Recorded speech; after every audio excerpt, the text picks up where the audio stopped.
Julien Moreau posa le pied sur le quai de la gare de Lyon par une matinée grise de novembre. Le ciel de Paris, lourd et silencieux, lui rappela à la fois les souvenirs d'enfance et le poids des années passées loin de chez lui. Il avait quitté la France plus d'une décennie plus tôt, encore jeune diplômé, pour faire carrière à Montréal. Là-bas, il était devenu un ingénieur respecté, discret, apprécié pour son calme et sa capacité à résoudre les problèmes sans bruit.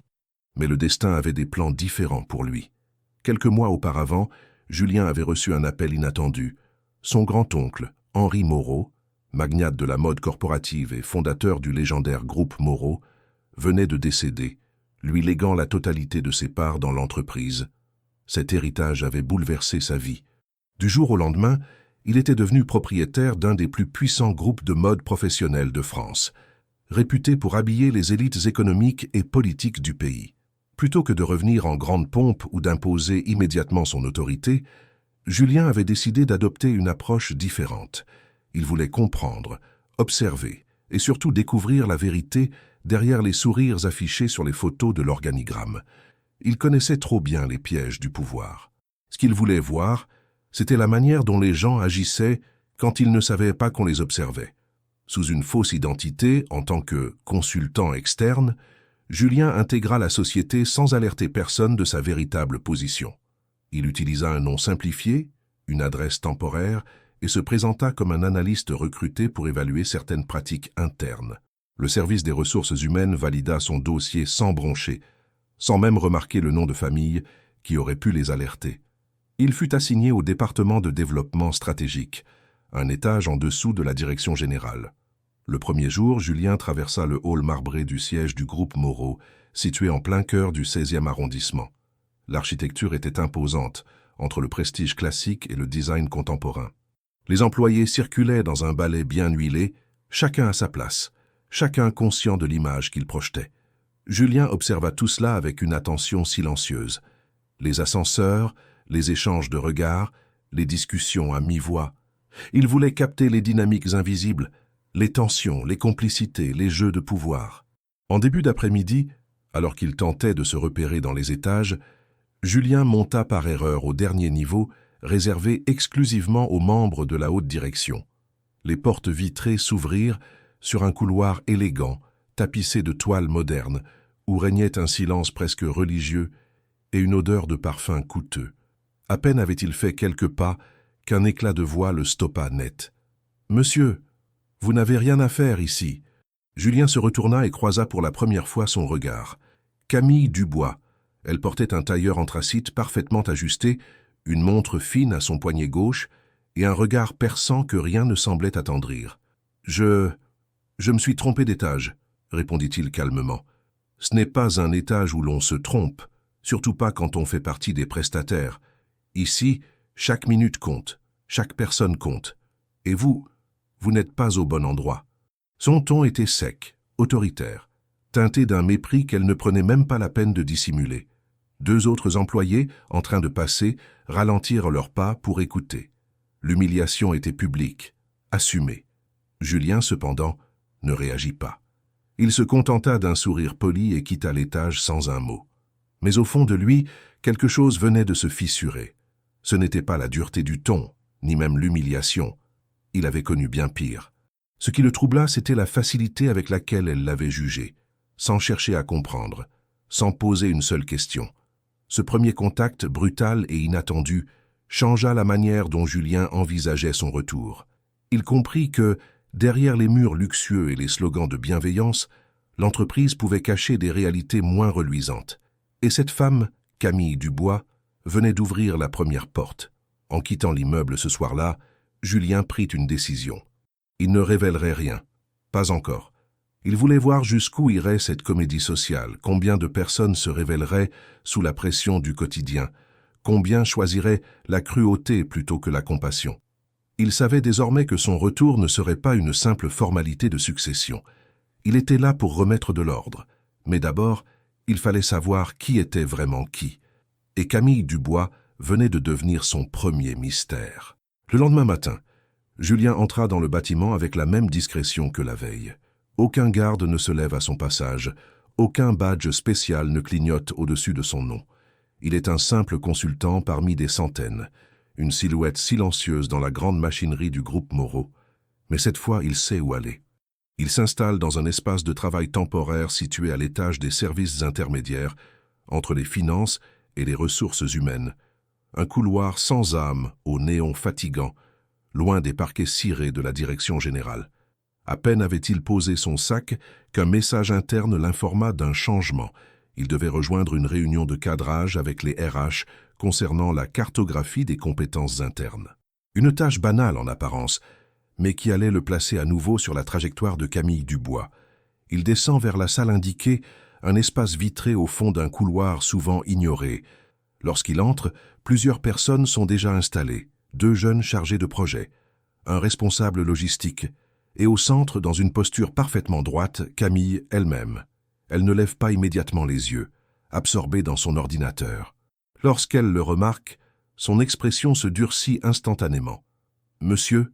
interroge-t-elle sans effort pour cacher son agacement. « Julien Moreau, consultant en stratégie organisationnelle, je crois que mon nom figure dans l'invitation. » Elle tapote sur son clavier, puis fronce les sourcils. « Ah oui, vous êtes l'externe. Je ne vois pas bien ce que vous venez faire ici. Cette réunion concerne les processus internes. Mais bon, restez donc, puisque vous êtes là. » Les autres échangent des regards gênés. Julien prend place sans répondre. Il note la tension immédiate que sa simple présence provoque chez elle. Elle contrôle la salle comme on gère une armée. Chaque mot est tranché, chaque remarque calibrée pour rappeler l'ordre hiérarchique. Pendant la réunion, Camille ne l'adresse presque jamais directement. Lorsqu'il tente une intervention sur une proposition d'évaluation transversale des équipes, elle l'interrompt sèchement. Ce genre d'idée, c'est très bien dans les livres. Ici, on travaille avec des réalités. Et franchement, je doute que quelqu'un qui ne connaît rien à notre culture d'entreprise soit bien placé pour suggérer quoi que ce soit.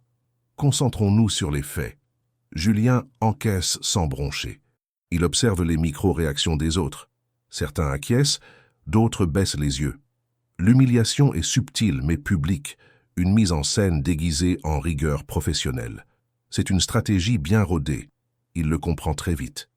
Camille est habituée à dominer son environnement par la maîtrise du ton, la précision du langage et une froideur qu'elle justifie par la performance. La réunion se termine sans qu'elle ne le regarde de nouveau. En quittant la salle, Julien croise le regard d'une jeune assistante qui lui adresse un sourire timide, presque compatissant. Il répond d'un hochement de tête discret. Il commence à voir les lignes de fracture. Un peu plus tard, alors qu'il cherche la cafétéria au rez-de-chaussée, il emprunte un mauvais couloir et se retrouve face à un autre ascenseur réservé aux cadres dirigeants. À ce moment précis, Camille sort du même ascenseur, un dossier sous le bras. En le voyant là, une expression de surprise agacée traverse son visage. « Encore vous ? Décidément, vous avez un vrai talent pour vous retrouver là où vous ne devriez pas être. » Julien esquisse un sourire. « Je cherche simplement la cafétéria. » Elle croise les bras, le jaugeant comme un élève pris en faute. « La cafétéria ? Elle est au 1er étage, pas ici. Vous devriez le savoir, ce n'est pas votre premier jour, mais j'imagine que l'orientation ne fait pas partie de vos compétences. » Un employé de la maintenance passe derrière Julien et baisse les yeux en entendant le ton de Camille. Elle poursuit implacable. D'ailleurs, une remarque, dans cette entreprise, ceux qui veulent durer évitent de vagabonder. Il y a des règles, des rôles et des places à respecter. Ceux qui se croient malins n'y survivent pas longtemps. Je préfère être franche. Julien reste immobile. Il ne répond pas. Pas encore. Il laisse la scène se jouer. Elle vient, en l'espace de 24 heures, de lui offrir une radiographie parfaite de son style. Domination, jugement, exclusion. Elle parle avec l'assurance de ceux qui croient connaître la vérité sur les gens en les regardant une seule fois. Mais ce qu'elle ignore, c'est qu'elle s'adresse non pas à un consultant ordinaire, mais au propriétaire de l'entreprise. Julien la regarde s'éloigner, silhouette impeccable, démarche assurée, mépris soigneusement distillé à chaque pas. Et malgré lui, il se surprend à penser à autre chose. Une question sourde s'insinue dans son esprit. Qu'est-ce qui l'a rendu ainsi ? Quelle blessure, quel choix, quelle ambition l'a façonnée au point d'écraser ceux qu'elle juge inférieurs ? Il chasse rapidement cette pensée. Ce n'est pas le moment de chercher des explications. Il n'est pas là pour comprendre Camille, mais pour rétablir l'équilibre dans un système qui semble avoir oublié ses fondations. Il passe le reste de la journée à étudier les flux internes de l'entreprise. les échanges d'emails, les protocoles de validation, les dynamiques informelles entre services. Il remarque comment certains collaborateurs évitent de prendre la parole en réunion, comment d'autres accaparent les mérites. Il observe les regards qui fuient, les silences calculés, les phrases qui en disent long sans jamais se compromettre. Mais malgré tout ce qu'il voit, c'est le visage de Camille qui revient en boucle. Pas par fascination, mais parce qu'elle incarne à elle seule le paradoxe qu'il pressentait en héritant de ce groupe. Une entreprise rayonnante à l'extérieur, mais rongée de l'intérieur par des jeux de pouvoir, des hiérarchies figées et une culture du mépris. Le soir venu, alors que Paris s'illumine sous la bruine, Julien s'assied dans un petit café discret du Marais. Il prend des notes, beaucoup de notes. Et sur la première page de son carnet, il inscrit une phrase en lettres capitales. « Observez encore, ne rien révéler, voir jusqu'où ils iront. » Il sait désormais que la vérité ne viendra pas de ceux qui dirigent. Elle se cache parmi ceux que l'on ne remarque pas. Le groupe Moreau se présentait au monde comme un modèle de raffinement, d'excellence et d'innovation. Sa façade élégante sur l'avenue Kléber, ses campagnes publicitaires millimétrées, ses partenariats avec les plus grandes maisons de couture françaises, tout contribuait à renforcer cette image de prestige. Mais derrière ces apparences soignées, Julien découvrait jour après jour une réalité tout autre. Ce n'était pas une entreprise, c'était un théâtre, et chaque acteur y portait un masque. Depuis sa fausse intégration comme consultant, Julien avait eu accès à une vue panoramique sur les rouages invisibles du groupe.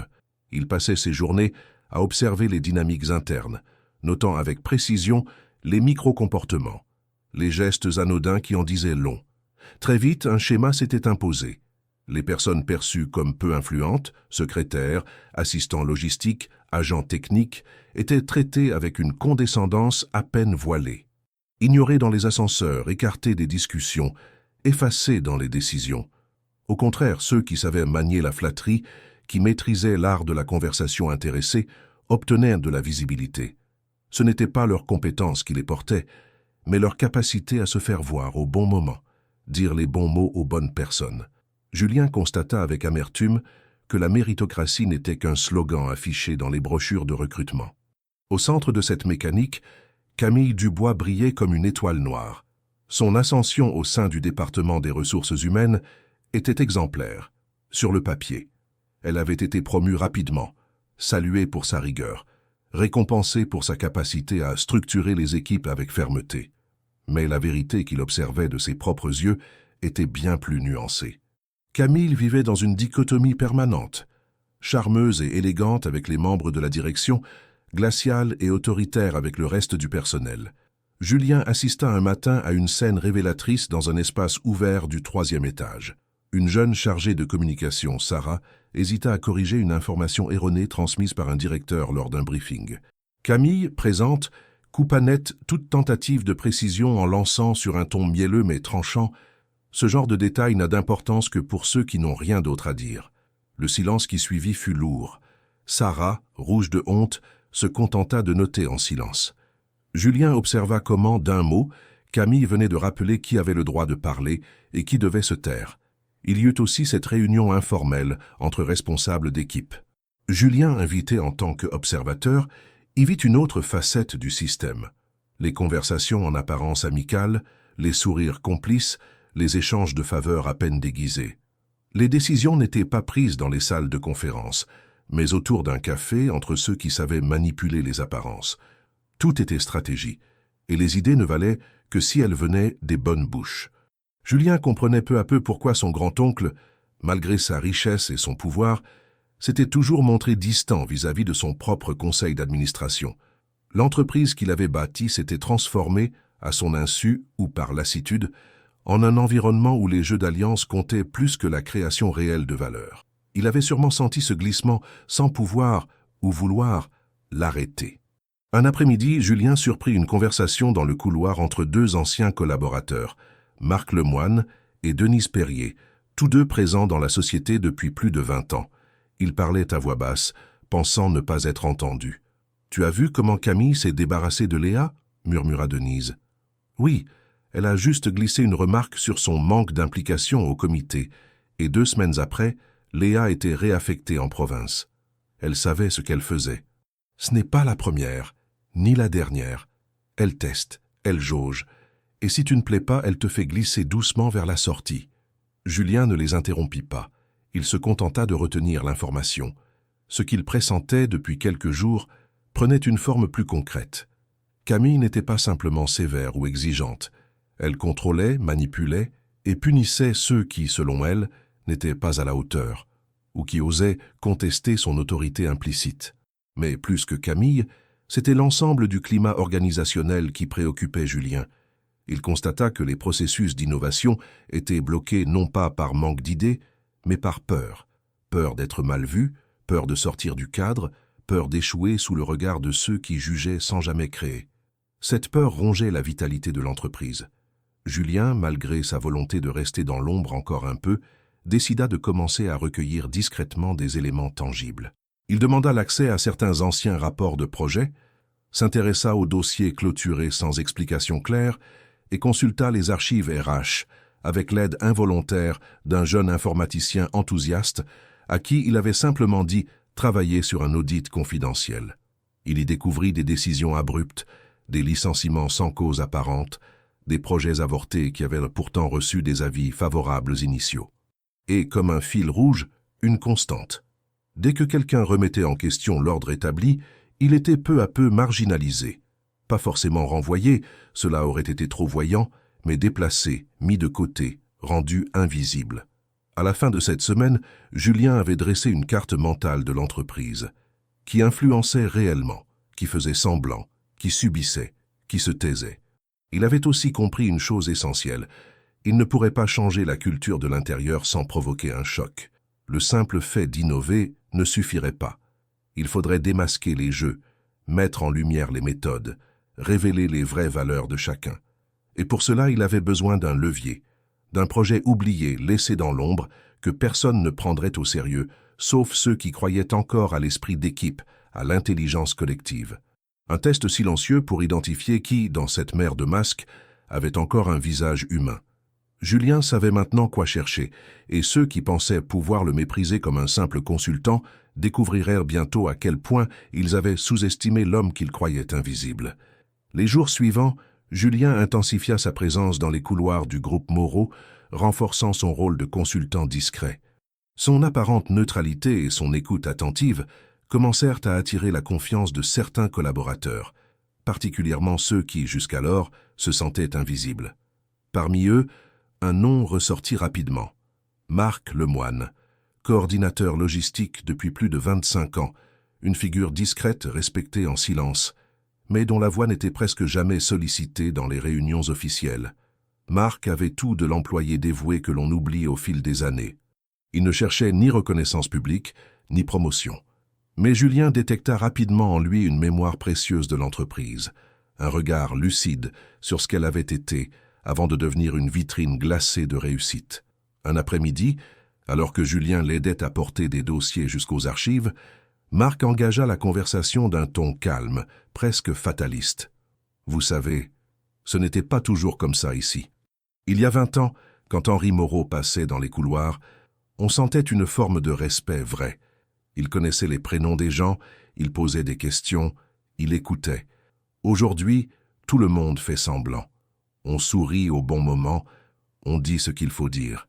Mais plus personne n'écoute, plus personne ne regarde. » Julien hocha lentement la tête, prenant note intérieurement de chaque mot.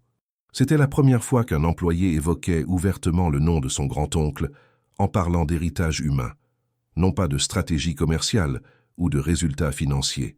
Il comprit que Marc pouvait devenir un allié précieux, non pour le pouvoir, mais pour la vérité qu'il incarnait. C'est grâce à lui que Julien découvrit l'existence d'un projet oublié, enfoui dans les archives d'un ancien programme de développement des talents juniors, lancé, puis abandonné 7 ans plus tôt. Le projet visait à créer un réseau transversal de mentorat entre les départements, pour briser les silos et valoriser les savoir-faire méconnus. L'idée avait été bien accueillie au départ, mais écartée sans explication claire après quelques semaines. Julien demanda discrètement les documents liés à ce programme. Ce qu'il y trouva le surprit, le projet avait été fortement soutenu par plusieurs collaborateurs aujourd'hui marginalisés.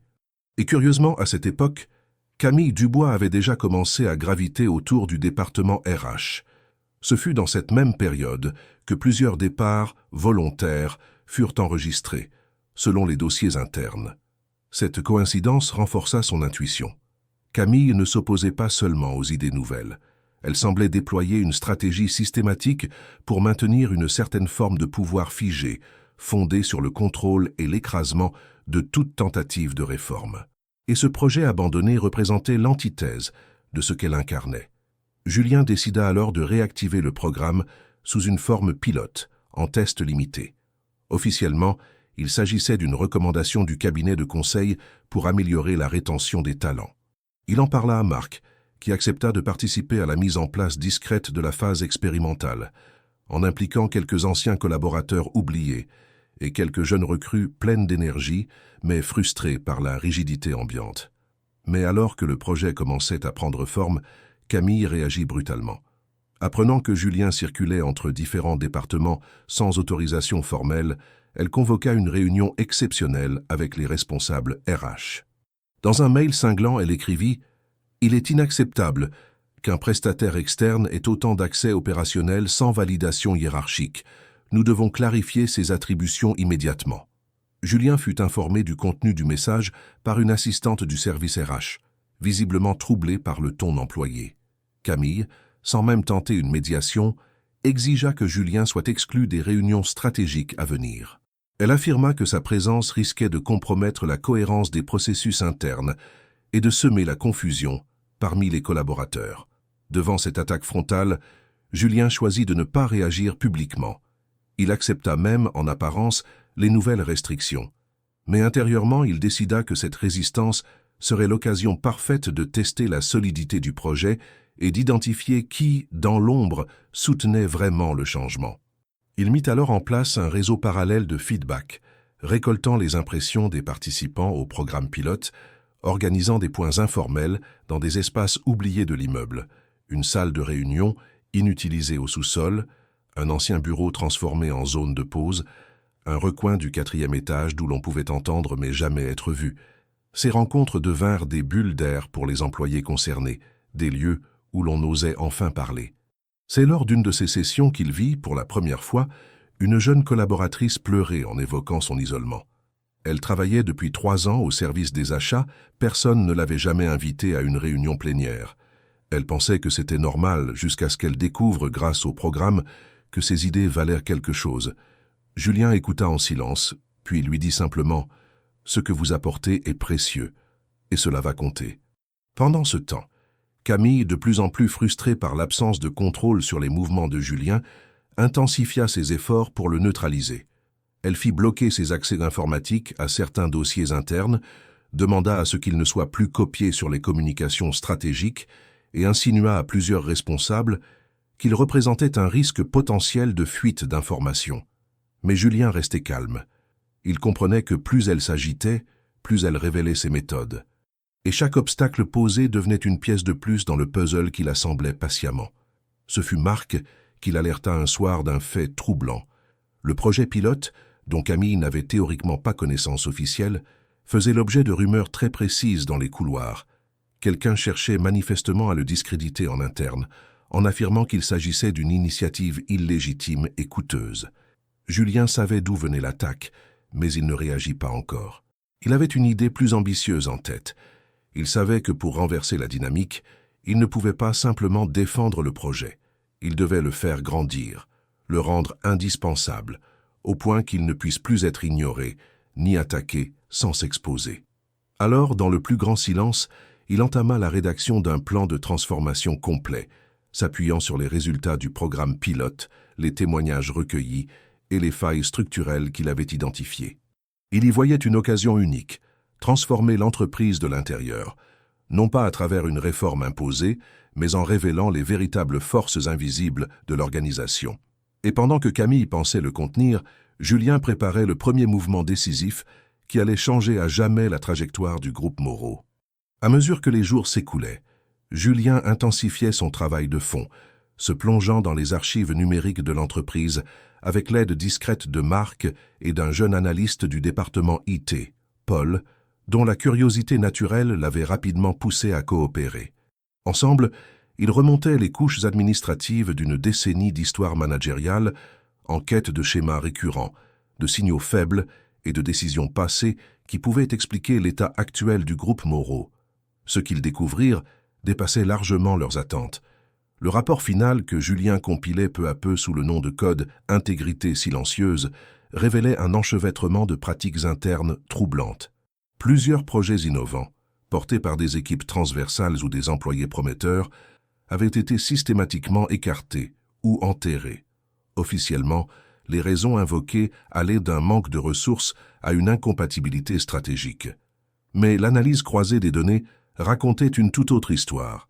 Chaque fois qu'un projet gagnait en visibilité sans être porté par une figure de l'encadrement supérieur, il était discrédité.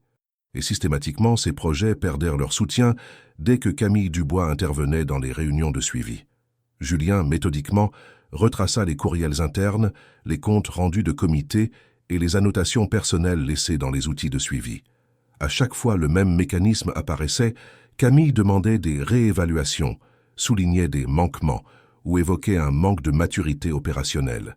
Le langage était soigné, jamais ouvertement hostile, mais toujours suffisant pour bloquer la dynamique sans se compromettre.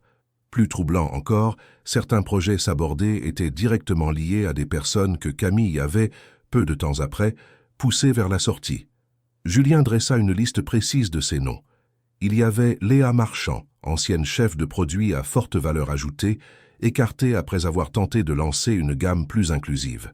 Il y avait Karim El Hassani, analyste RSE, dont le programme de sensibilisation à la diversité avait été suspendu sans justification. Et il y avait Claire Bourdon, brillante communicante, aujourd'hui reléguée à des tâches secondaires après avoir suggéré une campagne mettant en lumière les collaborateurs de l'ombre. Toutes ces idées avaient été étouffées, tous ces profils éteints. Julien comprit alors que le problème n'était pas seulement culturel, mais structuré. Il ne s'agissait pas d'une série d'événements isolés, mais d'un modèle de gouvernance implicite, dans lequel la méfiance envers la nouveauté se cachait derrière un discours de rigueur et d'exigence. Camille, dans ce système, n'était pas une exception. Elle en était l'architecte silencieuse. Ce constat, pourtant fondé sur des faits, affecta Julien plus qu'il ne l'aurait imaginé. Car derrière chaque ligne de ce rapport, il y avait des visages, des parcours brisés, des idées abandonnées. Il ne s'agissait plus seulement de gestion ou de stratégie. Il s'agissait d'humains que l'on avait rendus invisibles au nom d'une efficacité froide et calculée. Il décida alors que le projet pilote ne suffirait plus. Il fallait un geste fort, une mise à l'épreuve de l'ensemble du système. Et cette mise à l'épreuve passerait par Camille elle-même, pas par vengeance, mais parce qu'elle symbolisait tout ce que l'entreprise devait affronter pour se réinventer. Julien élabora un plan simple, mais redoutablement révélateur. Il convoqua une réunion pour présenter les résultats préliminaires du programme de mentorat transversal en invitant les représentants des départements concernés ainsi que Camille, dont la présence était indispensable, étant donné son rôle dans la coordination des talents internes. L'ordre du jour, transmis officiellement par le service planification, mentionnait une présentation exploratoire de nouvelles dynamiques organisationnelles. Lorsque Camille reçut l'invitation, elle pensa immédiatement à une manœuvre visant à la contourner. Elle ne pouvait s'opposer frontalement à la réunion, mais elle mobilisa ses relais internes pour influencer les participants avant même que l'échange ait lieu. Des messages circulèrent, évoquant une expérimentation non validée par la direction, une initiative hors procédure, ou encore un exercice d'image sans fondement opérationnel. Julien, bien conscient de ces agitations, se prépara en conséquence. Il s'appuya sur les témoignages des employés impliqués dans le programme, les retours écrits, les évolutions mesurables en termes de collaboration et d'implication. Mais surtout, il décida de ne pas être celui qui parlerait en premier. Le jour venu, la salle était pleine. Une dizaine de collaborateurs de différents niveaux hiérarchiques, assis autour de la grande table en bois clair. Camille, droite, impassible, prit place sans adresser un mot à Julien. Elle feuilletait déjà ses notes, prête à démonter tout ce qui serait présenté. Mais ce ne fut pas Julien qui ouvrit la séance. Ce fut Sarah, la jeune communicante que Camille avait déjà publiquement humiliée quelques jours plus tôt. Elle prit la parole avec une assurance nouvelle, expliquant comment le programme de mentorat lui avait permis de retrouver confiance, de faire entendre ses idées et de collaborer avec des collègues qu'elle n'aurait jamais croisés autrement. D'autres suivirent, un technicien de maintenance, une gestionnaire administrative, un stagiaire en fin de mission. Chacun évoqua des faits concrets, des améliorations réelles dans leur quotidien. Julien restait en retrait, se contentant d'écouter. Il observait Camille, dont les traits restaient figés, mais dont les mains serraient légèrement les bords de son carnet. Lorsqu'elle prit enfin la parole, ce fut pour minimiser. Ce type de projet, aussi bien intentionné soit-il, doit être cadré. Ce que vous décrivez repose davantage sur des impressions que sur des indicateurs fiables. Il faut éviter l'émotionnel dans ce genre d'évaluation. Julien répondit calmement, chiffres à l'appui. Il cita des gains en réactivité interdépartement, des réductions notables de délais de traitement, et un niveau de satisfaction interne en nette augmentation selon le dernier sondage anonyme. Il ne mentionna pas son rapport « intégrité silencieuse ». Pas encore. La tension monta d'un cran lorsque Camille, visiblement piquée, lança devant tous. Il faut aussi se méfier de ceux qui veulent se rendre indispensables en quelques semaines. Ce n'est pas parce qu'on fait du bruit qu'on a raison. Le silence qui suivit fut glacial. Julien la regarda sans agressivité, mais avec cette intensité calme qui désarme plus qu'un cri. Il répondit, sans élever la voix, « Et ce n'est pas parce qu'on parle doucement qu'on écoute vraiment. » L'échange fit basculer la réunion. Plusieurs visages se tournèrent vers Camille avec une gêne palpable. Pour la première fois, son autorité semblait vaciller. Elle comprit qu'elle venait de franchir une ligne, non pas dans ses propos, mais dans le regard des autres. Julien ne cherchait pas à l'humilier. Il cherchait à montrer que l'entreprise devait choisir, rester figée dans une hiérarchie fondée sur la peur, ou embrasser un avenir où chaque voix, même discrète, avait sa place. Et ce jour-là, dans cette salle sans faste, le groupe Moreau fit un premier pas vers la vérité. Les jours qui suivirent la réunion furent décisifs. Julien, fort du succès du projet pilote et du soutien discret mais croissant des employés les plus investis, officialisa auprès des services concernés le lancement de la deuxième phase de son initiative. Cette fois, il ne s'agissait plus seulement de mentorat transversal ou de témoignages isolés. Il proposait une refonte méthodique des circuits de communication interne, une réorganisation partielle des pôles de compétences et un nouveau processus de reconnaissance pour les collaborateurs dont le travail restait habituellement dans l'ombre. La proposition était claire, structurée et soutenue par des indicateurs solides. Elle impliquait toutefois une coordination étroite avec les ressources humaines, rendant inévitable une collaboration directe avec Camille Dubois. Julien ne dissimulait plus ses intentions. Sans jamais révéler son identité réelle, il s'imposait comme force de proposition centrale, et chaque décision qu'il prenait, chaque document qu'il présentait, creusait un peu plus l'écart entre lui et les habitudes figées du passé. Rapidement, son nom circula.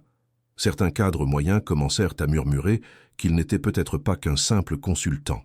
Son aplomb, son accès à des informations sensibles et surtout son influence croissante auprès de plusieurs directions soulevaient des questions. Camille, quant à elle, ne tarda pas à percevoir le danger.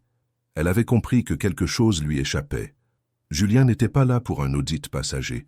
Il posait des fondations, remettait en cause des équilibres qu'elle avait mis des années à façonner. Dans ses échanges avec le département exécutif, elle multiplia les interventions visant à discréditer le projet. Elle invoqua le risque d'instabilité organisationnelle, parla de méthodes improvisées, d'une perte de repères pour les équipes et insista sur la nécessité d'un retour à une gestion plus rigoureuse. Mais le vent avait commencé à tourner. Plusieurs directeurs, d'abord sceptiques, reconnurent les premiers résultats du programme. Les tensions internes baissaient dans certains services, les délais de traitement diminuaient, et surtout une forme de motivation nouvelle émergeait chez des employés que l'on croyait désengagés. Camille se retrouva progressivement isolée, du moins sur ce sujet. Elle réagit alors en usant de son dernier levier, l'influence interpersonnelle. Elle organisa des réunions informelles, chercha à renforcer ses alliances internes, flattant certains, intimidant d'autres, suggérant que Julien, derrière ses chiffres flatteurs, poursuivait un agenda personnel. Julien, conscient de ces manœuvres, ne répondit à aucune attaque directe. Il se concentra sur le terrain.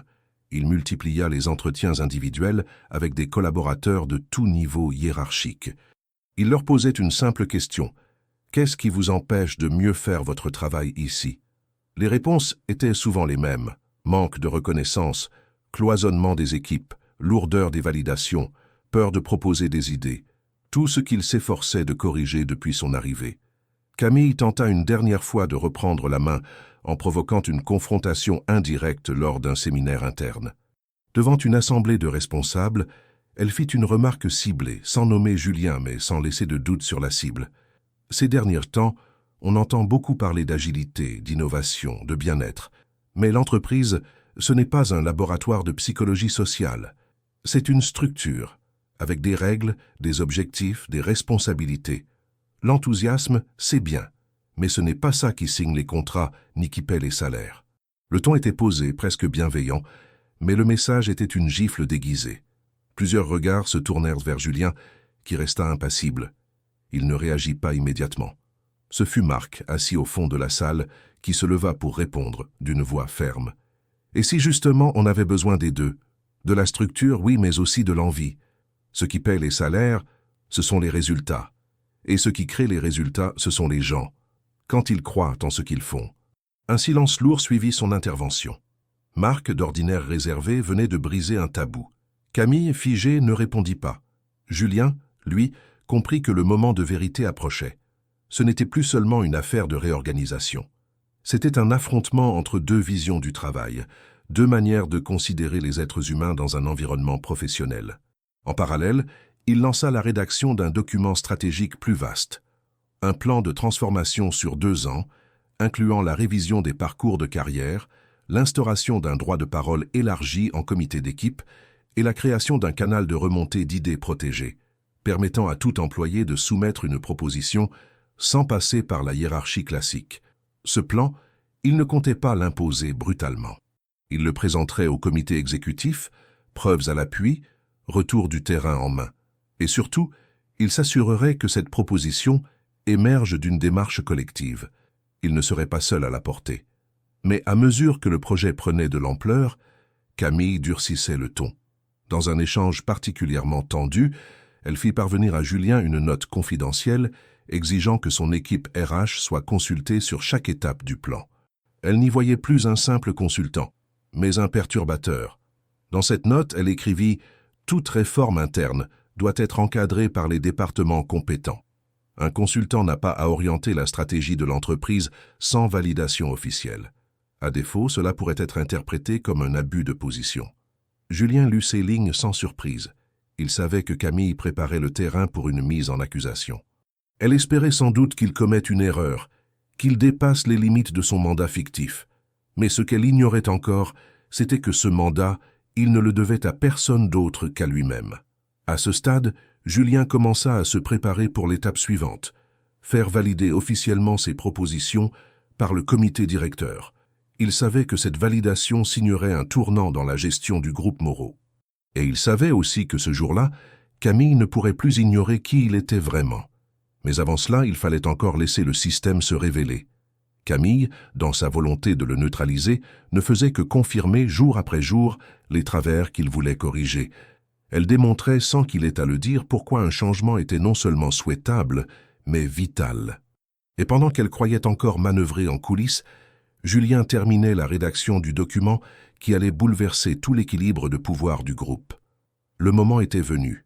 Julien, après des semaines à bâtir patiemment un réseau de soutien, à observer les rouages internes du groupe Moreau et à collecter preuves et témoignages, savait que toute avancée significative dépendait désormais d'un acte décisif.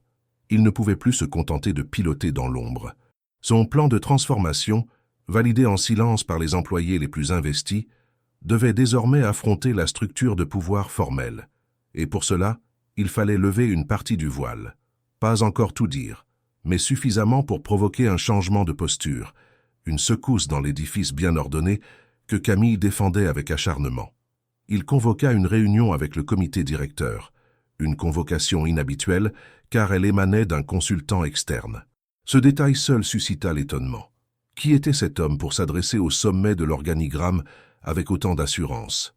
Certains pensaient qu'il agissait avec l'aval secret d'un actionnaire.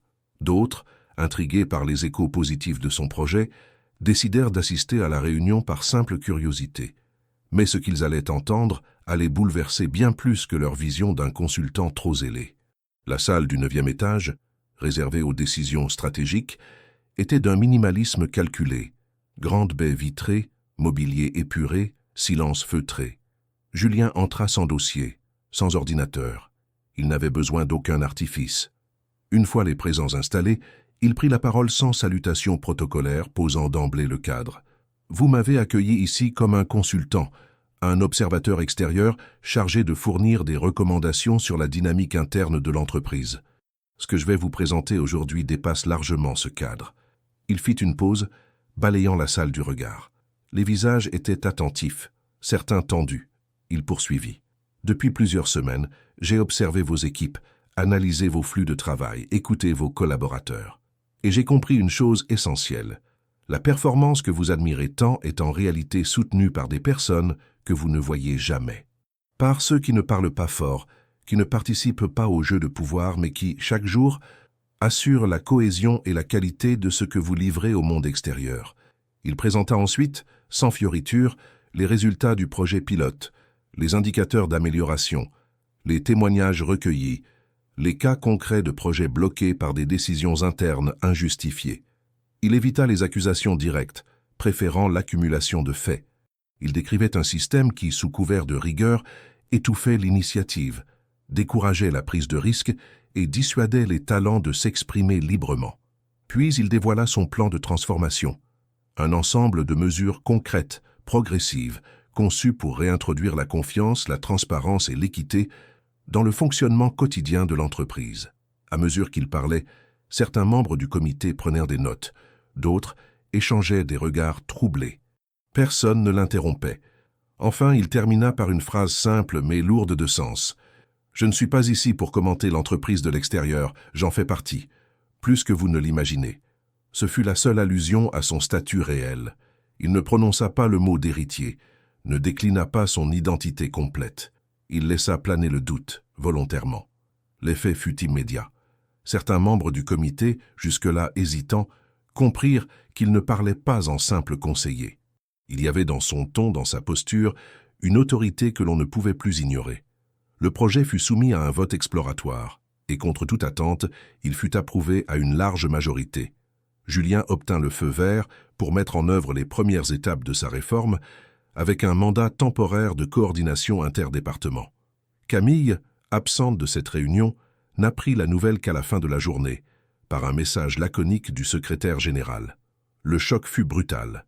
Non seulement Julien avait contourné ses tentatives d'isolement, mais il avait obtenu l'appui officiel du plus haut niveau. Pire encore, elle comprenait que ses méthodes, autrefois protégées par sa position, allaient désormais être passées au crible. Les jours suivants, Julien lança les premiers changements visibles. Nouvelle cellule transversale, session d'écoute dirigée par des collaborateurs anonymes, mise en place d'un tableau de suggestions internes accessible à tous. Ces initiatives, simples en apparence, redonnaient une voix à ceux qui n'en avaient plus. Elles créaient une onde de choc douce, mais irréversible. Camille, voyant son pouvoir s'effriter, décida de changer de stratégie. Elle chercha le face-à-face. Elle le croisa dans un couloir et, pour la première fois depuis leur rencontre, l'interpella avec une politesse forcée. « Monsieur Moreau, puis-je vous parler quelques instants ?» Julien s'arrêta. Il la regarda sans agressivité, mais sans chaleur non plus. « Bien sûr, que souhaitez-vous » Elle hésita. Son ton se voulait posé, mais son regard trahissait une tension contenue. « Je crois que nous avons peut-être mal démarré. J'ai été direct, parfois trop, mais je respecte les initiatives bien construites. Et, si je peux être utile à votre projet, je suis prête à m'y investir. » Julien la fixa quelques secondes. Il vit dans ses yeux non pas un changement de conviction, mais une tentative d'adaptation. Elle ne cherchait pas à comprendre, mais à survivre. « Je vous remercie, » répondit-il. « Pour l'instant, je vous demande surtout d'observer et d'écouter. Vraiment. » Il tourna les talons sans un mot de plus. Camille resta figée quelques secondes, réalisant qu'il ne lui offrirait pas la possibilité de reprendre le contrôle par la flatterie ou la diplomatie. Elle avait perdu l'initiative, et pour la première fois, elle le savait. Pendant ce temps, Julien poursuivait sa mission. Il recevait chaque jour des messages anonymes d'employés remerciant pour l'espace de parole retrouvé. Il voyait les premiers résultats concrets des mesures prises. Et surtout, il sentait que l'équilibre du pouvoir s'inversait peu à peu. Les regards dans les couloirs changeaient. On ne le voyait plus comme un consultant étrange, mais comme un acteur de confiance, peut-être même un leader. Mais il savait aussi que ce n'était que le début. La structure avait été ébranlée, mais pas encore transformée. Et les résistances, même affaiblies, n'avaient pas disparu. Il était temps désormais d'ouvrir un nouveau chapitre, celui où il faudrait confronter le passé pour comprendre le présent. L'impact de la dernière réunion avec le comité directeur continua à se propager dans tout l'organigramme, comme une onde silencieuse mais constante. Le nom de Julien Moreau circulait de manière insistante, plus comme une énigme que comme une simple fonction. Ceux qui avaient tenté de le freiner ou de l'ignorer voyaient désormais leur influence diminuer. Parmi eux, Camille Dubois. Et si elle s'évertuait à conserver les apparences de contrôle, l'écart entre sa posture publique et sa perte réelle de pouvoir devenait de plus en plus difficile à dissimuler. Les premiers signes de la chute s'exprimèrent par de subtiles mises à l'écart. Plusieurs directeurs, auparavant alliés de Camille, furent réassignés à des fonctions secondaires sous couvert de réorientation stratégique. D'autres, plus habiles, prirent les devants et demandèrent des mutations vers des divisions plus techniques, prétextant vouloir se recentrer sur les objectifs opérationnels. En vérité, chacun cherchait à se distancer d'un pouvoir en train de vaciller, à éviter d'être associé à celle qui, quelques mois auparavant, dominait encore les réunions comme une évidence. Camille comprit rapidement ce qui se passait. Chaque déplacement, chaque décision interne confirmait ce qu'elle refusait d'admettre. Elle perdait la main. Elle tenta de resserrer son cercle d'influence, convoquant des réunions plus fréquentes, multipliant les notes internes, réaffirmant des lignes directrices dans un style plus autoritaire que jamais. Mais ces gestes, auparavant perçus comme des signes de rigueur, commencèrent à paraître désespérés, presque défensifs. Le climat changeait. On ne craignait plus Camille. On la supportait en silence, dans l'attente d'un basculement définitif. Julien, lui, observait chaque mouvement avec attention, mais sans triomphalisme. Il savait que la victoire ne se mesurait pas en éliminant des personnes, mais en transformant les règles qui permettaient à ces comportements de prospérer. C'est pourquoi il accéléra l'intégration du nouveau système d'évaluation, qui plaçait l'intelligence collaborative et la qualité des interactions humaines au cœur des critères de performance. Chaque département devait désormais produire, en plus de ses résultats techniques, un rapport mensuel sur la qualité du climat interne, nourri d'enquêtes anonymes et d'entretiens transversaux. L'un des premiers effets concrets fut la remontée de plusieurs signalements anciens, restés sans suite pendant des années. De nombreux témoignages, jusque-là tus par peur de représailles, furent transmis à un comité éthique interne créé pour l'occasion. L'un de ces signalements concernait directement Camille, en lien avec des décisions jugées abusives à l'encontre de plusieurs employés. Ce n'était pas une plainte ouverte, ni une dénonciation spectaculaire, mais une série de constats concordants qui dressaient un portrait sans complaisance de sa manière de diriger. Intimidation verbale, marginalisation de profils atypiques, refus systématique d'idées qui ne venaient pas de son cercle proche. Julien, sans intervenir dans la procédure, suivait de près la gestion du dossier. Il ne cherchait pas la revanche, mais la justice. Ce qui l'intéressait, c'était de voir si l'entreprise était désormais capable de se réguler elle-même, sans attendre une injonction de l'extérieur. Le test était capital. Soit la structure reprenait ses droits pour protéger ses principes, soit elle montrait que rien n'avait changé malgré les apparences. Pendant ce temps, Camille commença à montrer les premiers signes d'instabilité émotionnelle.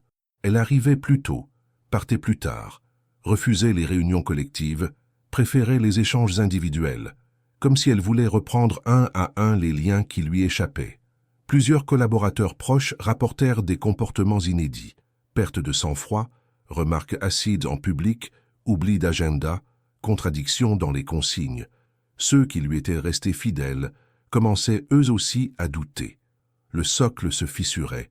Julien, toujours dans une posture neutre, poursuivait sa route. Il multipliait les interventions dans des unités de production, visitait des ateliers de confection, échangeait avec les services de logistique, donnant un visage humain à une direction longtemps perçue comme distante. Chaque déplacement confirmait ce qu'il avait toujours cru. La richesse de l'entreprise ne résidait pas dans ses dirigeants, mais dans ceux qui, chaque jour, faisaient tourner la machine sans reconnaissance. Ce fut lors d'une de ses visites qu'il reçut un message discret du comité éthique. Il y aurait une réunion spéciale dans 2 jours. Il devait y assister en tant qu'observateur principal. Aucun nom n'était mentionné, mais il savait déjà de quoi il s'agissait. L'étau se resserrait autour de Camille, et cette fois ce n'était plus lui qui agissait, c'était l'entreprise elle-même. La veille de la réunion, un fait marqua un nouveau tournant. Un ancien cadre en poste depuis plus de 15 ans s'approcha de Julien dans un couloir. Il avait toujours évité tout contact, se tenant à distance comme s'il craignait de prendre parti. Mais ce jour-là, il s'arrêta. « Je voulais vous dire, ce que vous faites ici, ce n'est pas juste du changement. C'est un rappel. On avait oublié pourquoi on faisait ce métier. Vous nous l'avez rappelé, sans bruit. » Julien le remercia d'un simple hochement de tête. Il ne cherchait pas à recevoir des éloges, mais ce genre de phrase valait plus que n'importe quelle validation formelle. Le lendemain, la réunion du comité éthique se tint dans une salle annexe, sans journalistes, sans publicité, mais avec une tension palpable. Camille fut convoquée. Elle entra, droite, froide, déterminée à défendre sa version des faits. Elle n'avait pas encore compris que le débat n'était plus entre elle et Julien, mais entre elle et les valeurs mêmes de l'entreprise. À la fin de l'audience, les membres du comité annoncèrent qu'une décision serait rendue sous 48 heures. Aucun détail ne fuita. Mais dans les couloirs, une atmosphère de basculement était perceptible. Quelque chose venait de changer. Pour de bon. Julien, en sortant du bâtiment, croisa Camille dans le hall. Leurs regards se croisèrent. Aucun mot ne fut échangé. Mais dans les yeux de Camille, il ne vit ni haine ni colère. Il vit autre chose. Un mélange de peur, de fierté blessée, et peut-être pour la première fois un soupçon de doute. La chute n'était pas encore totale, mais elle avait commencé. Et cette fois, elle ne dépendait plus de lui. La réunion du comité éthique avait marqué une rupture invisible mais puissante. Dans les jours qui suivirent, le silence s'installa autour de Camille. Les discussions à son sujet se faisaient plus discrètes, les regards plus furtifs, les échanges plus prudents. Personne ne savait encore quelle décision serait prise, mais chacun pressentait que plus rien ne serait comme avant. Julien, de son côté, poursuivait son travail, concentré sur les derniers ajustements de son plan de transformation. Pourtant, il sentait qu'une étape manquait encore à sa compréhension du système qu'il s'efforçait de corriger. L'origine du comportement de Camille, cette dureté systématique, cette obsession du contrôle, cette peur constante de perdre sa place. Il ne cherchait pas une excuse à ses actes, mais une explication. Pour transformer un écosystème, il fallait comprendre ses racines, et Camille, en tant que pièce centrale de la structure, restait une énigme partielle. Ce fut Marc Lemoine qui, une fois de plus, lui offrit la clé. Un soir, alors que Julien l'accompagnait à la sortie du bâtiment, ils s'arrêtèrent quelques instants sous le porche. L'air était frais, la ville vibrait doucement autour d'eux, et Marc, après un long silence, finit par lâcher. « Tu sais pourquoi Camille est devenue ce qu'elle est ?» Julien haussa légèrement les épaules. « Je suppose qu'elle s'est construite dans un univers où montrer de la faiblesse signifiait être éliminé. » Marc acquiesça, mais précisa « C'est plus que ça. Tu te souviens d'André Moreau ?» Julien se figea. André Moreau, le frère cadet de son grand-oncle Henri, avait longtemps été en charge de la direction opérationnelle du groupe. Il avait quitté ses fonctions brusquement, il y a presque 10 ans, officiellement pour raisons de santé. Julien n'avait jamais cherché à en savoir davantage, pensant à une retraite anticipée. Marc reprit. Camille travaillait déjà ici à l'époque. Elle était jeune, mais ambitieuse. Elle avait proposé un plan de modernisation du service RH, très audacieux pour l'époque, le genre d'initiative que tu aurais soutenu, toi. Elle avait présenté son projet à André en espérant une promotion. Elle voulait intégrer le comité stratégique. C'était son obsession. Elle y croyait dur comme fer. Julien écoutait en silence, sentant l'importance de chaque mot. Sauf qu'André l'a sèchement refusé, pas parce que le projet était mauvais. Au contraire, il avait reconnu sa qualité. Mais il l'avait rejetée pour une raison bien plus grave. Il avait découvert qu'elle avait falsifié certains indicateurs internes pour faire apparaître son équipe comme plus performante. Rien de dramatique sur le plan légal, mais suffisant pour remettre en cause son intégrité. Julien fronça les sourcils. Il ne s'attendait pas à cela. Elle a été convoquée, humiliée, recadrée. Elle n'a jamais été renvoyée, parce que la direction voulait éviter un scandale. Mais elle a été écartée, mise sur la touche, Et c'est là que tout a basculé. Elle est revenue plus dure, plus froide, plus stratège. Elle ne voulait plus jamais dépendre de la validation de quelqu'un d'autre. Le puzzle prenait forme. Julien comprenait enfin d'où venait cette volonté acharnée de contrôle, ce rejet de l'initiative extérieure, cette peur panique de perdre la main. Camille n'agissait pas uniquement par arrogance. Elle portait une blessure ancienne, une humiliation jamais digérée, une volonté farouche de se protéger derrière une autorité sans faille. Mais cette révélation, loin de l'attendrir, renforça la conviction de Julien. Comprendre ne signifiait pas excuser. Si Camille avait utilisé cette expérience pour évoluer, pour corriger ses erreurs, pour ouvrir le dialogue, il aurait été le premier à l'accompagner. Mais elle avait choisi une autre voie, celle du contrôle absolu, du rejet systématique de la différence, de la domination par la peur. Ce choix, elle l'avait entretenu, cultivé, institutionnalisé. Julien se replongea alors dans les anciens rapports d'évaluation de Camille. Il y trouva des traces discrètes, mais constantes de ce comportement. Des remarques sur sa gestion autoritaire, sur ses refus de collaboration, sur son manque d'écoute.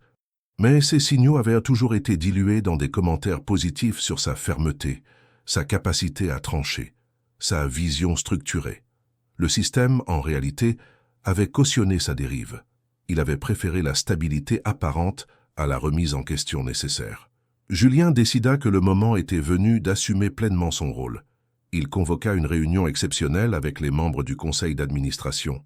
Cette fois, il dévoilerait toute la vérité, son identité, son héritage et les transformations qu'il comptait imposer. Il n'était plus temps de tester, d'observer ou d'attendre. Le groupe Moreau avait besoin de savoir qui portait réellement le pouvoir et surtout à quoi il allait désormais servir. En parallèle, il demanda à ce qu'un dernier rapport lui soit remis, une synthèse des témoignages internes concernant Camille, structurée de manière factuelle, sans interprétation, sans exagération. Il voulait que, le moment venu, elle entende non pas une condamnation mais un miroir, qu'elle sache dans le détail l'impact réel de ses choix, les conséquences concrètes de ses méthodes. 2 jours plus tard, alors que Paris s'éveillait sous une brume légère, Julien relut une dernière fois son discours. Il ne parlerait pas en technicien ni en moraliste, il parlerait en héritier d'un nom, mais aussi en témoin d'un changement inévitable. Et parmi les mots qu'il choisirait, aucun ne serait guidé par la vengeance. Il voulait que Camille entende chaque phrase, qu'elle comprenne enfin que la force d'une entreprise ne réside pas dans la peur qu'elle inspire, mais dans la confiance qu'elle génère, et que ceux qui ne sauraient pas l'incarner n'auraient plus leur place. Lorsque les membres du conseil d'administration prirent place ce matin-là dans la grande salle vitrée du siège du groupe Moreau, peu d'entre eux savaient que ce qu'ils allaient entendre allait redéfinir l'avenir de l'entreprise. L'invitation était sobre, le sujet annoncé simplement comme une présentation stratégique exceptionnelle. Pourtant, l'atmosphère avait quelque chose de différent. Certains administrateurs, plus anciens, avaient reçu des échos. D'autres étaient simplement intrigués par l'ascension rapide de ce consultant que personne ne connaissait vraiment, mais que tout le monde respectait de plus en plus. Julien entra dans la salle avec assurance, vêtu d'un costume foncé d'une coupe irréprochable, le visage calme mais déterminé. Derrière lui, quelques collaborateurs de confiance s'assirent en silence. Camille Dubois, elle aussi présente, s'était installée sur le côté, le regard fixe, les traits fermés. Elle ignorait encore ce qu'il allait dire exactement, mais elle sentait que quelque chose allait se rompre. Ce n'était plus un simple point d'étape, ni une mise au point hiérarchique. C'était autre chose. Et dans ce silence pesant, Julien prit la parole. « Mesdames, messieurs, je vous remercie d'être ici aujourd'hui. Ce que je vais partager avec vous ne concerne pas seulement une stratégie ni une réorganisation structurelle. Il s'agit de l'identité même du groupe Moreau, de ce qu'il est devenu et de ce qu'il doit redevenir. » Il marqua une pause, puis posa lentement un petit dossier sur la table centrale. « J'ai intégré cette entreprise sous couvert d'anonymat, non pas pour jouer un rôle, mais pour observer sans filtre. Je voulais voir comment fonctionnait notre groupe quand il croyait que personne ne le regardait. J'ai vu des choses magnifiques, des équipes solidaires, des talents discrets, une loyauté silencieuse. Mais j'ai vu aussi des comportements destructeurs, des mécanismes d'exclusion, une peur institutionnalisée. Et je ne pouvais pas rester spectateur. » Il leva les yeux, balayant la salle du regard. « Mon nom est Julien Moreau. petit-neveu d'Henri Moreau, actionnaire majoritaire du groupe. Et à la suite de son décès, j'ai hérité de ses parts et de sa vision. Aujourd'hui, je suis ici non plus comme consultant, mais comme président du conseil d'administration. Et à ce titre, je viens poser les fondations d'une nouvelle ère. Le choc fut visible. Plusieurs administrateurs se redressèrent dans leur siège, visiblement pris de court. Camille, elle, ne bougea pas. Son visage ne trahit aucune émotion, mais ses mains, croisées sur la table, se contractèrent brièvement. Julien poursuivit imperturbable. Il présenta les résultats du programme pilote, les données récoltées, les améliorations mesurables. Puis il exposa son plan global de transformation, déjà validé en amont par une partie du comité. Il insista sur les notions d'écoute, de transparence, d'intégrité. Mais surtout, il aborda le point central que tous attendaient sans oser le nommer. Ce groupe ne peut pas continuer à avancer si certains de ses piliers sont fondés sur la peur et la dissimulation. Nous devons être capables d'examiner nos erreurs, de reconnaître les comportements toxiques et de les traiter. Il ne s'agit pas de vengeance ni de punition arbitraire, il s'agit de responsabilité. Julien ne mentionna jamais Camille par son nom, pas une seule fois, mais chacun comprit. Il parla d'abus de pouvoir, d'humiliations répétées, de décisions biaisées contre des collaborateurs vulnérables. Il évoqua les témoignages recueillis, les blocages injustifiés, les talents gâchés, et il conclut « Aucune compétence, aussi brillante soit-elle, ne peut justifier le mépris. Aucun poste, aussi stratégique soit-il, ne peut se maintenir sur la peur. À partir d'aujourd'hui, ces pratiques n'ont plus leur place ici. Le changement est en marche, et il ne s'arrêtera pas. » Un silence dense suivit sa déclaration. Puis, lentement, quelques têtes hochèrent en signe d'approbation. Le message était passé. Il n'y aurait pas de retour en arrière. Julien venait de dessiner les nouvelles lignes rouges de la maison Moreau. Camille, restée silencieuse, demanda la parole à la fin de la séance. Son ton était posé, sa voix maîtrisée, mais chacun perçut la tension sous-jacente. Je reconnais les efforts de M. Moreau et la volonté de transformation qu'il porte.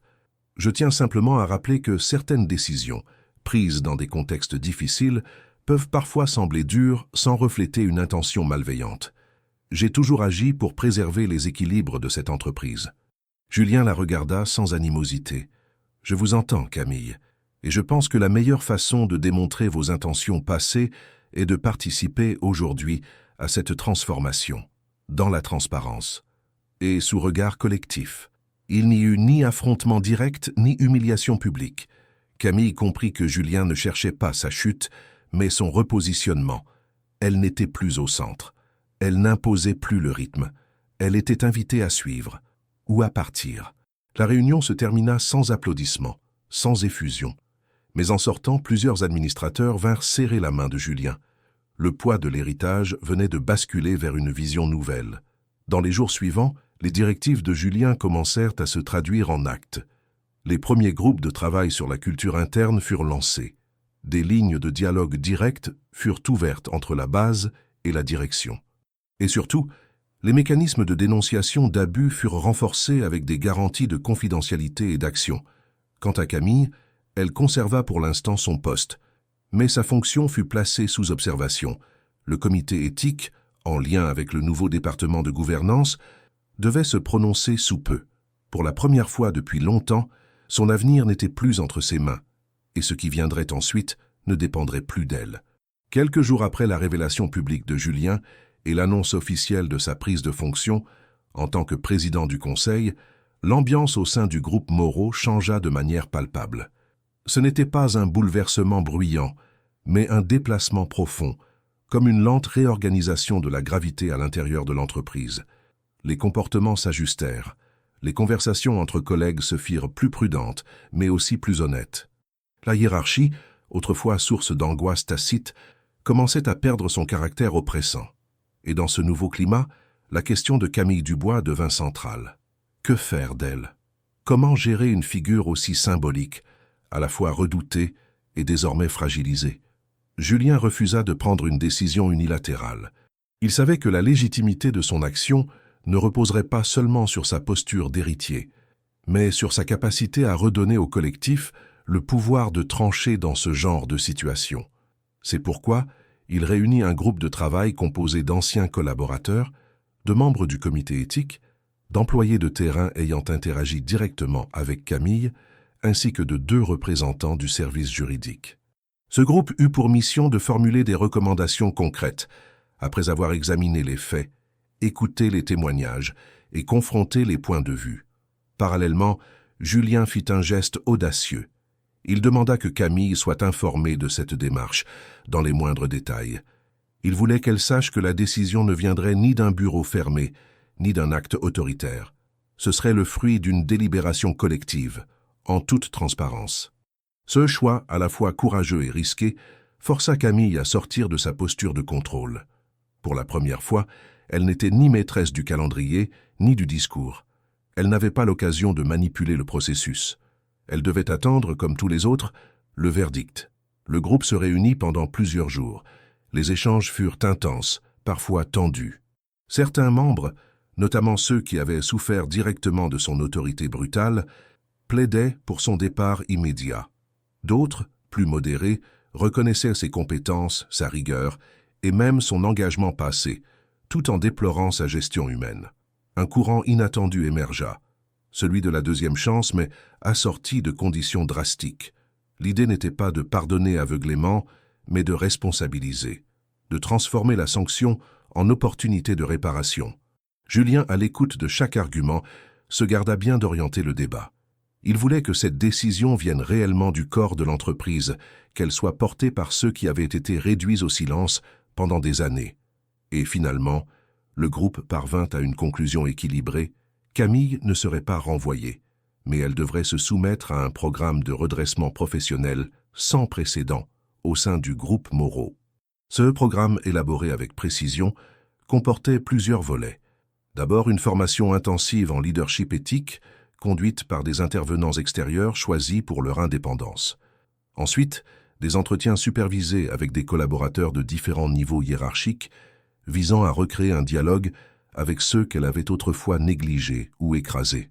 Enfin, un volet symbolique mais fondamental. Camille devrait piloter elle-même un projet de revalorisation des fonctions dites invisibles, sous la supervision directe d'un comité mixte. Lorsque la décision fut remise à Julien, il en informa Camille sans détour dans son bureau, lors d'un échange bref et factuel. Elle écouta sans l'interrompre, sans chercher à contester. Il y eut un long silence à la fin. Puis, elle hocha lentement la tête. « Je comprends », dit-elle simplement. Julien ne répondit pas. Il se leva, lui serra la main avec fermeté et quitta la pièce. Il savait que le plus difficile venait de commencer, non pour lui, mais pour elle. Il ne lui avait pas épargné l'épreuve. Il lui offrait une possibilité, mais pas un répit. La reconstruction ne se décrétait pas. Elle se prouvait. L'annonce interne de la décision provoqua des réactions contrastées. Certains se dirent déçus qu'elle reste, d'autres saluèrent le courage du processus. Mais au fil des jours, une certaine forme de respect émergea. Non pour Camille encore, mais pour la manière dont l'affaire avait été traitée. Le groupe Moreau montrait qu'il pouvait reconnaître ses failles sans les balayer sous le tapis, qu'il pouvait exiger réparation sans sombrer dans la chasse aux sorcières. Julien, quant à lui, continua de jouer un rôle actif mais mesuré. Il suivait de près l'évolution du climat interne, rencontrait les équipes, soutenait les initiatives nées du nouveau programme d'écoute, et petit à petit, il vit apparaître des signes tangibles de transformation. Les suggestions anonymes se multipliaient, les échanges entre services se fluidifiaient, et surtout, les anciens silences pesants laissaient place à des conversations plus ouvertes, même critiques, mais honnêtes. Camille, de son côté, entama le programme avec une distance professionnelle. Elle suivait les formations, participait aux échanges, répondait aux questions sans se dérober. Elle n'essayait pas de se justifier, ce qui fut perçu paradoxalement comme un premier signe d'évolution. Elle n'était pas devenue une autre personne, mais elle ne jouait plus le rôle qu'elle s'était imposé pendant tant d'années. Ce changement, subtil mais réel, ne passa pas inaperçu. Un mois plus tard, Julien assista à une session de retour d'expérience du programme qu'elle dirigeait. Il ne prit pas la parole. Il écouta, et ce qu'il entendit le surprit, non par la perfection des mots, mais par leur sincérité. Camille avait appris à ne plus défendre son passé. Elle parlait de responsabilité, d'écoute, de l'importance de corriger ses angles morts. Et lorsqu'un jeune agent d'entretien lui posa une question directe, « Pourquoi devrions-nous vous faire confiance après tout ce que vous avez fait ?» Elle répondit simplement, « Vous ne me devez pas votre confiance. C'est à moi de la regagner. Et je n'ai pas d'autre moyen que de faire mieux. » Chaque jour, Julien ne réagit pas immédiatement, mais il comprit alors que, quelle que soit la suite, quelque chose avait changé. Non seulement dans l'entreprise, mais aussi en Camille. Le programme de rééducation professionnelle de Camille Dubois, instauré à l'unanimité par le comité éthique et porté avec clarté par la direction de Julien Moreau, entra dans sa phase la plus délicate, l'intégration réelle dans le quotidien.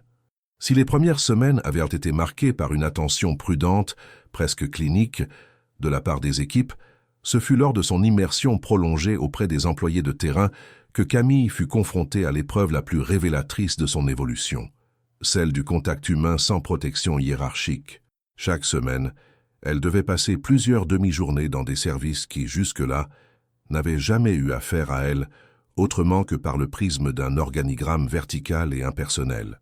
Elle rejoignait les réunions d'équipe logistique, les briefs matinaux des services de maintenance, les sessions de retour client du SAV, les points hebdomadaires de la production textile. Son rôle n'était pas de superviser, mais d'écouter, de comprendre et, si possible, de contribuer. Au début, sa présence provoquait des silences gênés. Les employés ne savaient comment interagir avec celle qui, des mois plus tôt, incarnait pour eux l'austérité et la rigidité incarnée. Mais Camille ne fit aucune tentative pour imposer un nouveau rôle.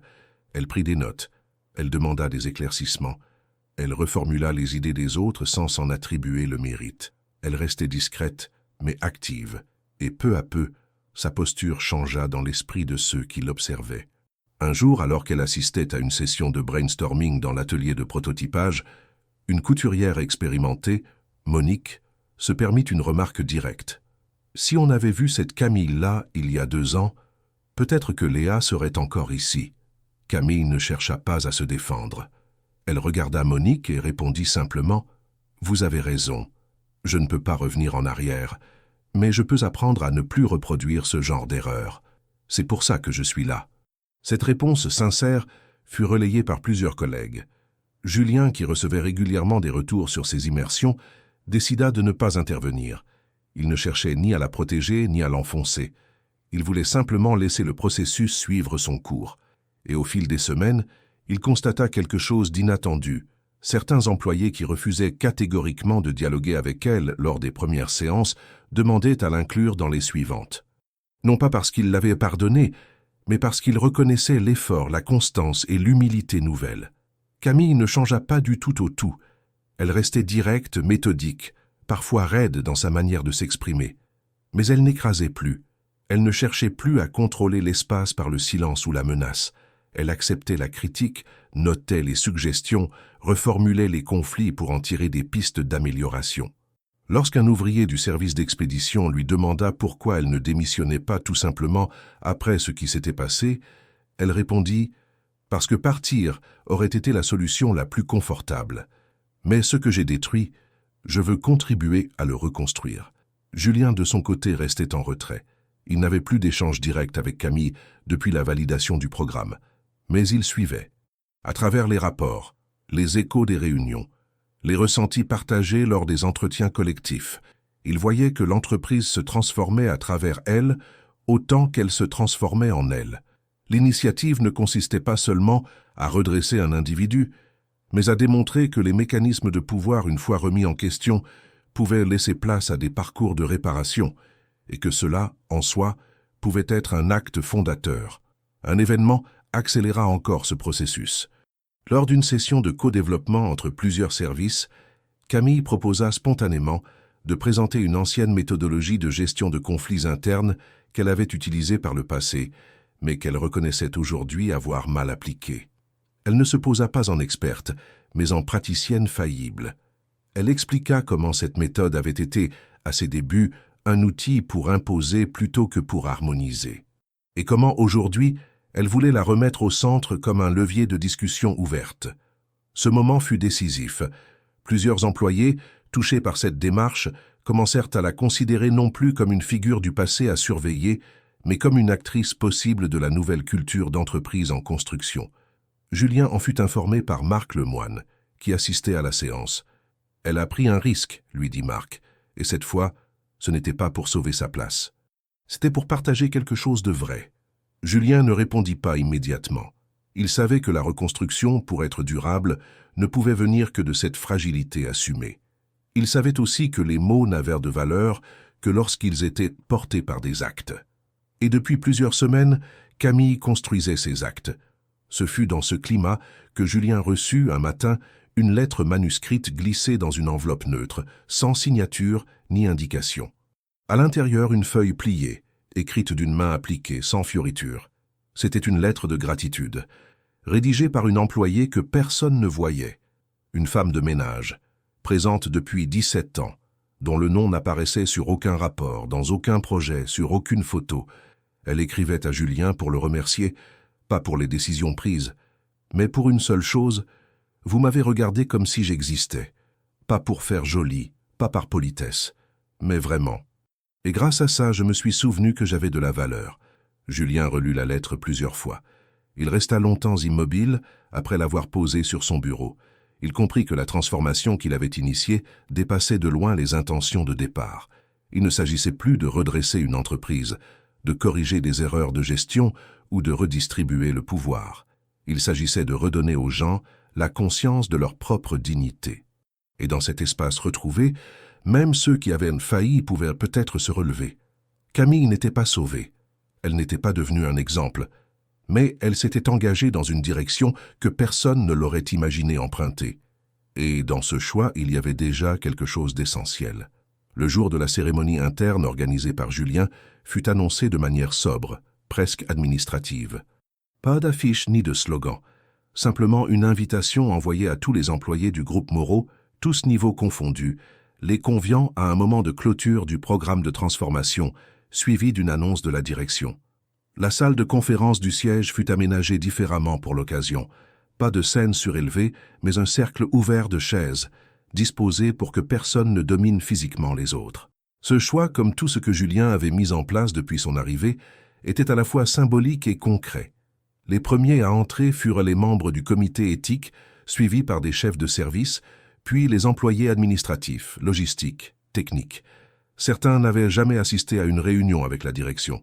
D'autres n'avaient jamais pris la parole dans un espace collectif. Mais ce jour-là, ils étaient tous invités à entendre et à être entendus.